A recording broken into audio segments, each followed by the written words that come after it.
سلفی کسے کہتے ہیں، اسلاف سے مراد کیا ہے، تو سنیے، اس چیز کو بھی انصاف کے آئینے میں تولیے اور آپ ڈکشنری کھولیے اور سلفی کا معنی دیکھیے، یا کسی اہل علم سے کہیے کہ آپ ڈکشنری لائیں، اس میں مجھے ایک معنی بتائیں، اور ڈکشنری منگوا کر کے وہاں خود جو ہے دیکھیے، ویڈیو کر لیجئے، جب عالم بتائے، مفتی بتائے تو ویڈیو کر لیجئے، اور میں اگر غلط بول رہا ہوں تو آپ کے جوتے اور میرے سر رہیں گے، یہ چیلنج ہے۔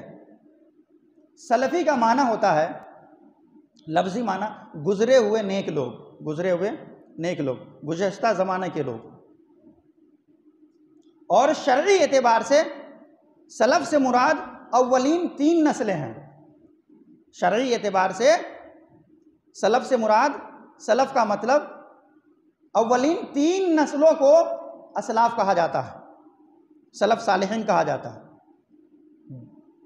پہلی نسل صحابی کی جماعت کہلاتی ہے، پہلی نسل اس کو کیا کہتے ہیں، صحابی کی جماعت، غور سے سنیے، پہلی نسل صحابی کی جماعت کہلاتی ہے، جو براہ راست پیغمبر اسلام صلی اللہ علیہ وسلم سے ملاقات کیے، ایمان لائے اور عمل صالح کیے، اور مرتے دم تک اہل ایمان رہے، مرتے دم تک لا الہ الا اللہ محمد رسول اللہ کے اوپر قائم رہے۔ دوسری نسل، دوسرے طبقے کے لوگ تابعین کی جماعت کہلاتی ہے، جنہیں صحابی سے ملاقات کا اور آپ کے نقش قدم کے اوپر چلنے کا موقع ملا، صحابی سے ملاقات کا۔ انہوں نے، تابعین جو ہے، نبی صلی اللہ علیہ وسلم کو نہیں دیکھے، انہوں نے آپ کے صحابہ کو دیکھا ہے، اور آپ کے صحابہ کو دیکھتے ہوئے آپ کے صحابہ کے نقش قدم کی پیروی کی ہے۔ بات سمجھ میں آ رہی ہے نا؟ اس کو تابعین کہتے ہیں۔ تبع تابعین، جنہوں نے تابعی کو دیکھا ہے اور تابعی کے نقش قدم کی پیروی کی ہے، تو اولین 3 نسلیں، ایک تو صحابی، ایک تابعی، اور پھر تابع تابعی، تو اولین 3 نسلوں کو سلف صالحین کہا جاتا ہے۔ کیا کہا جاتا ہے؟ سلف صالحین کہا جاتا ہے۔ اب یہ غور کریں، اس لیے ہم اپنے آپ کو سلفی کہتے ہیں، اور میں کہتا ہوں، یہ میرا نظریہ کہتا ہے کہ دنیا کا ہر کلمہ کو مسلمان کیا سلفی ہیں، چاہے اپنے آپ کو کہیں یا نہیں کہیں، چاہے اپنے آپ کو کہیں یا نہیں کہیں۔ کیسے؟ ایسا کون شخص ہے جو صحابہ رضوان اللہ علیہم اجمعین کو نہیں مانتا، آپ کے طریقے کی پیروی نہیں کرتا؟ کوئی ہوگا ایسے؟ نہیں۔ جو تابعین کا انکار کرے، تبع تابعین کو نہ مانے، ایسا کوئی اہل ایمان ملے گا؟ نہیں۔ کسی بھی جماعت میں جائیے، سب سے زیادہ محبت لوگوں کو اللہ اس کے رسول کے دین سے ہے، اللہ اس کے رسول کے شریعت سے ہے، صحابہ کی ذات سے ہے، صحابہ کے اخلاق و کردار سے ہے، تو ہر شخص اپنے آپ میں سلفی ہے، اور سلفی کہلانا یہ ہمارے لیے فخر کا باعث ہے کہ لوگ جو ہے آج فرقے میں بٹ گئے، اپنے اپنے فرقے بنا لیے۔ الحمدللہ آج بھی ہم صحابہ کی جماعت کے اوپر، صحابہ کے منہج کے اوپر آج تک الحمدللہ قائم ہیں۔ تو سلفی کا معنی یہ ہے، اور اسلاف سے مراد اولین 3 نسلیں، صحابہ، تابعین اور تبع تابعین۔ اس کے بعد بھائی یہ پھر اہل حدیث کیوں کہتے ہیں؟ پھر ایک سوال ہے، جب یہ سلفی اپنے آپ کو کہتے ہیں تو اہل حدیث کیوں کہتے ہیں؟ اور کیا اہل حدیث کوئی فرقہ نہیں ہے؟ یہ بھی سوال ہے، کیا کوئی اہل حدیث فرقہ نہیں ہے؟ اور اگر فرقہ ہے تو یہ کب وجود میں آیا؟ اہل حدیث کسے کہتے ہیں؟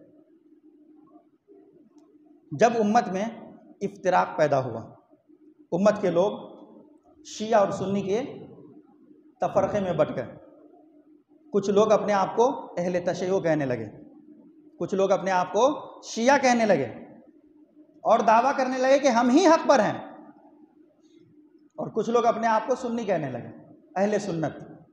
اہل سنت کا مطلب ہوتا ہے ہر سنت کے اوپر عمل کرنے والا۔ کیا ہوتا ہے؟ یہ غور کریے گا، ہم لوگ اور آپ لوگ کیا سمجھتے ہیں؟ اہل سنت کا مطلب ہوتا ہے بریلوی جماعت، ہے نہیں؟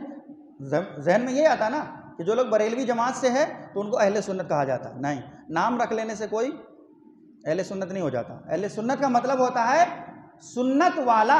اہل کا معنی والا، سنت کا معنی نبی صلی اللہ علیہ وسلم کی سنت، صحابہ کی سنت، تو سنت والا، سنت پر چلنے والا، سنت کی اشاعت کرنے والا، سنت کے اوپر مر مٹنے والا، اس کو کیا کہتے ہیں؟ سنت کہتے ہیں، اہل سنت کہتے ہیں۔ تو اہل سنت سے مراد کون لوگ ہیں؟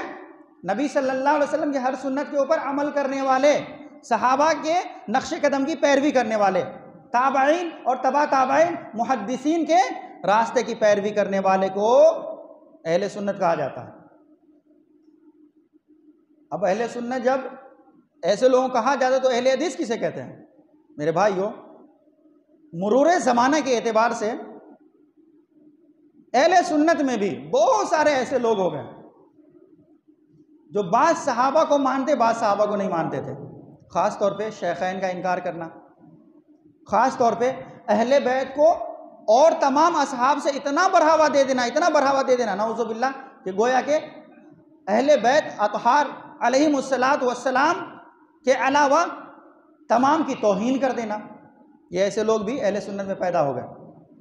تو محدثین کی راہ اپنانے والے کو، محدثین کے حدیثوں کے اوپر عمل کرنے والے کو اہل حدیث کہا گیا، اصحاب الحدیث کہا گیا۔ اگر اس چیز کی دلیل چاہیے آپ کو تو آپ سنن ترمذی شریف کھول لیجئے اور وہاں دیکھیے کہ امام ترمذی رحمۃ اللہ علیہ حدیث بیان کرنے کے بعد کیا کہتے ہیں۔ ایک روایت امام ترمذی لاتے ہیں اور بیان کرتے ہیں، اس کے بعد کہتے ہیں اس حدیث کے اوپر تمام اہل حدیث کا عمل ہے۔ اس سے مراد کیا ہوتا ہے؟ تمام محدثین کی جماعت کا عمل ہے، صحابہ کے راستے کی پیروی کرنے والوں کا اس حدیث کے اوپر عمل ہے۔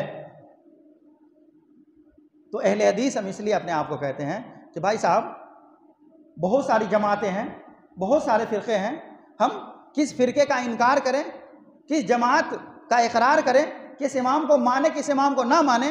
یہاں تو یہی چل رہا ہے نا، کوئی کسی کے امام کو مانتا ہے؟ کوئی کسی کے امام کو؟ اب دل پہ ہاتھ رکھ کے پوچھئے، نہیں۔ کوئی بندہ جو ہے کسی امام کو رحمت اللہ علیہ کہتا ہے تو کوئی بندہ اس کے اپوزٹ میں لعنت اللہ علیہ کہتا ہے۔ تو ہم کیا کہتے ہیں؟ تمام ائموں کی عزت احترام کریے، کسی کے شان میں غلو کرنے کی ضرورت نہیں ہے، کسی کا انکار کرنے کی ضرورت نہیں ہے، لیکن ہاں دلیلوں کے ساتھ پیروی کیسے کرنی ہے؟ دلیلوں کے ساتھ کرنی ہے، دلیلوں کے ساتھ جینا ہے اور دلیلوں پہ ہی مرنا ہے۔ تو چاہے حدیث بیان کرنے والے امام ابو حنیفہ ہوں، چاہے امام مالک ہو، چاہے امام شافعی ہو، چاہے امام احمد بن حنبل ہو، چاہے امام زولی ہو، چاہے امام علی بن مدنی ہو، چاہے امام بخاری ہو، چاہے امام مسلم ہو، چاہے امام ابو داؤد ہو، چاہے امام ابن ماجہ ہو، نسائی ہو، یا جتنے بھی محدثین رحمہ اللہ ہوں، بیان کریں حدیث، ہمیں کوئی پرواہ نہیں پڑتا، اللہ کہ اس کی سند صحیح ہونی چاہیے، اللہ کہ اس کی سند صحیح ہونی چاہیے۔ جن کی باتیں رسول اللہ صلی اللہ علیہ وسلم سے صحیح سند کے ساتھ مل جائے، آمنا و صدقنا۔ تو لوگ کیا کہتے ہیں؟ یہ اماموں کو نہیں مانتے۔ کیسے نہیں مانتے؟ کیسے نہیں مانتے ہیں؟ ہاں اللہ ہے کہ جس طریقے سے آپ مانتے ہم نہیں مانتے، ہمارے ماننے کے طریقے الگ ہیں۔ اور طریقہ کیا ہے کہ ہمارے لیے آئیڈیل و نمونہ جناب محمد رسول اللہ صلی اللہ علیہ وسلم کو بنایا گیا ہے اور آپ کے اصحاب کو بنایا گیا ہے، لہٰذا ہم کسوٹی پہ ہر امام کی باتوں کو تولتے ہیں، ہر امام کے اقوال کو تولتے ہیں، جن کی باتیں صحابہ اور آپ صلی اللہ علیہ وسلم سے مل جائے، آمنا و صدقنا ہے، ہم سر آنکھوں پہ رکھتے ہیں۔ یہ ہمارے سرتاج ہیں، یا ائمہ دین ہمارے سرتاج ہیں۔ اگر کوئی بندہ ائمہ دین کو نہیں مانتا، اولیاء اللہ کو نہیں مانتا، اللہ کی قسم کھا کر کہہ رہا ہوں، منبر رسول ہے، وہ اہل حدیث تو چھوڑیے مسلمان بھی نہیں ہے، وہ اہل حدیث تو چھوڑے ہیں مسلمان بھی نہیں ہے جی۔ تو اہل حدیث کسے کہا جاتا ہے؟ تمام احادیث کے اوپر عمل کرنے والے کو اہل حدیث کہا جاتا ہے۔ اب یہ بھائی یہ اہل حدیث کب سے ہیں؟ یہ سوال ہے۔ سمپل سا جواب، لوجیکلی جواب، جب سے حدیث ہے تب سے اہل حدیث ہے۔ بات سمجھ میں آ رہی ہے؟ جب سے حدیث ہے تب سے اہل حدیث ہے۔ ہم یہ کبھی نہیں کہتے کسی عمل کے بارے میں فلاں امام صاحب نے یہ عمل کیا ہے اس لیے ہم کر رہے ہیں، یہ کبھی نہیں کہتے۔ چھوٹی سی مثال ہے، امام شافعی رحمۃ اللہ علیہ رفع الیدین کرتے تھے، معلوم ہے نا؟ تمام مفتیان آپ کو یہ فتویٰ دیں گے کہ امام شافعی رحمۃ اللہ علیہ رفع الیدین کیا کرتے تھے، امام احمد بن حنبل رحمۃ اللہ علیہ رفع الیدین کیا کرتے تھے، امام بخاری و مسلم رفع الیدین کیا کرتے تھے، لیکن کسی بھی ادنا سا بھی اہل حدیث جو حدیثوں کے اوپر چلنے والا ہے، کبھی آپ ان کی زبان سے یہ نہیں سنیں گے کہ امام شافعی رفع الیدین کرتے تھے اس لیے ہم رفع الیدین کرتے ہیں، امام بخاری رحمۃ اللہ علیہ رفع الیدین کرتے تھے اس لیے ہم رفع الیدین کرتے ہیں۔ وہ کیا کہتے ہیں؟ رسول اللہ صلی اللہ علیہ وسلم نے رفع الیدین کیا ہے اس لیے ہم رفع الیدین کرتے ہیں۔ تو اس لیے جب سے حدیث ہے تب سے اہل حدیث ہے۔ دلیل سنیے، ایک حدیث میں نوٹ کر کے لایا ہوں، اور وہ بھی حدیث جو ہے چاروں ائموں میں سے ایک امام کی کتاب، حدیث کی کتاب جو روئے زمین کے اوپر سب سے پہلی کتاب وجود میں آئی، اس کتاب سے روئے زمین کے اوپر پوری ترتیب کے ساتھ پہلی کتاب جو وجود میں آئی حدیث کی، وہ موطا امام مالک۔ تو موطا امام مالک کی کتاب الصلاۃ سے، باب افتتاح الصلاۃ سے میں ایک حدیث نوٹ کر کے لایا ہوں۔ حدیث نمبر ہے 163۔ اب دیکھیے کب سے اہل حدیث ہے، یہ میں بتا رہا ہوں آپ کو اس حدیث کے ذریعے سے۔ وہ کہتے ہیں قال حدثني يحيى عن مالك عن ابن شهاب عن سالم بن عبد الله بن عمر ان رسول الله صلى الله عليه وسلم كان اذا افتتح الصلاه رفع يديه حذو منكبيه واذا رفع راسه من الركوع رفعهما كذلك ايضا وقال سمع الله لمن حمده ربنا ولك الحمد وكان لا يفعل ذلك في السجود۔ یہ حدیث ہے۔ اب میں حدیث کیوں بیان کر رہا ہوں، سنیے کب سے اہل حدیث ہے، اس چیز کو سمجھیے۔ امام یحییٰ کہتے ہیں ہم سے بیان کیا امام مالک رحمۃ اللہ علیہ نے۔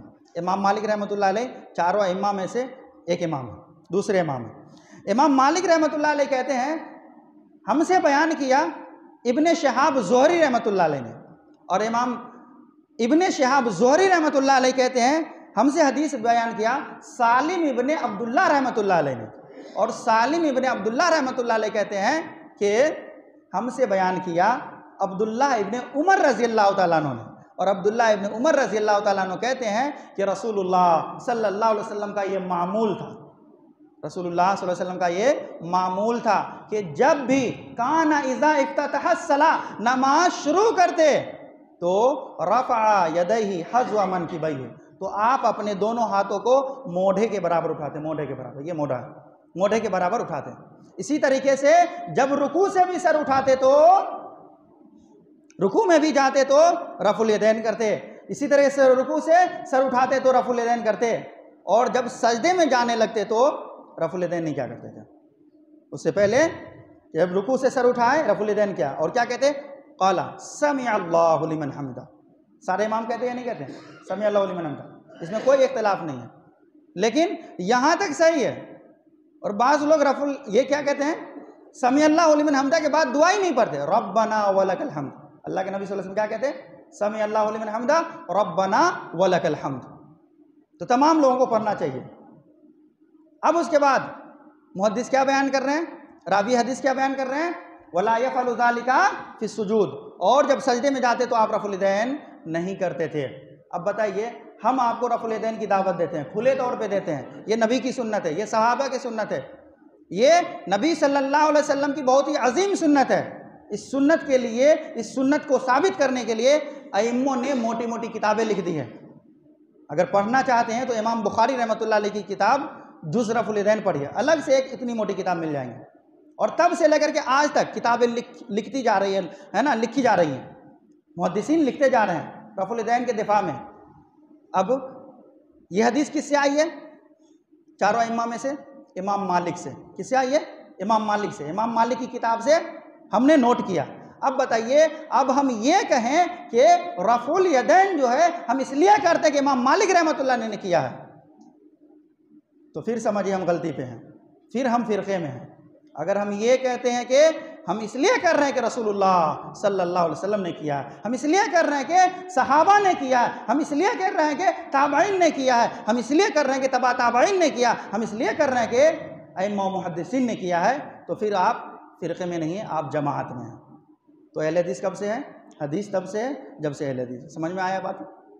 بات سمجھ رہے ہیں نا؟ تو بات سمجھنے کی ہے میرے بھائیوں کہ جب تک کہ ہم اس چیز کو نہیں سمجھیں گے، ایک دوسرے کی باتوں کو نہیں جانیں گے، اللہ کی قسم کھا کر یہ کہہ رہا ہوں کہ ہماری غلطیاں واضح نہیں ہوں گی اور ہماری غلطیاں ہم سے دور نہیں ہوں گی۔ ایک دوسرے کے قریب آنے کی کوشش کیجئے، ایک دوسرے کی باتیں سننے کی کوشش کیجئے، تمام ائموں کو جمع کیجئے، چاہے وہ کسی بھی جماعت سے ہو۔ آپ لوگوں کو میں کہہ رہا ہوں تمام ائموں کو ایک جگہ جمع کر کے اور کہیے کہ جو ایسے مسائل ہیں جو کہ اتحاد کا درس دے، آئیے ایک پلیٹ فارم پہ جمع ہو جائیے، آئیے ایک پلیٹ فارم پہ جمع ہو جائے۔ جو اختلافی مسائل ہیں آپ آپس میں بیٹھ کر کے حل کر لیجئے، جو بھی قرآن و سنت سے مسئلے اخذ ہو جائیں سب لوگ آمنا و صدقنا کہہ لیجئے۔ ورنہ جو ہے میرے بھائیوں اگر یوں ہی بڑھتے رہ گئے تو آج دیکھیے، آج ہم فلسطین میں پس رہے ہیں اور اسی طرح لیبنان اور سیریا میں پس رہے ہیں، کل ہو کر کے انڈیا میں بھی پیسے جائیں گے، کوئی ہمارا پرسان حال نہیں ہوگا، اور تب جا کر کے ہم ایک ہوں گے کلمے کی بنا پہ، کلمے کے بیس پہ۔ اللہ کی قسم ہے پھر اللہ رب العالمین کو وہ توبہ قبول نہیں ہوگا۔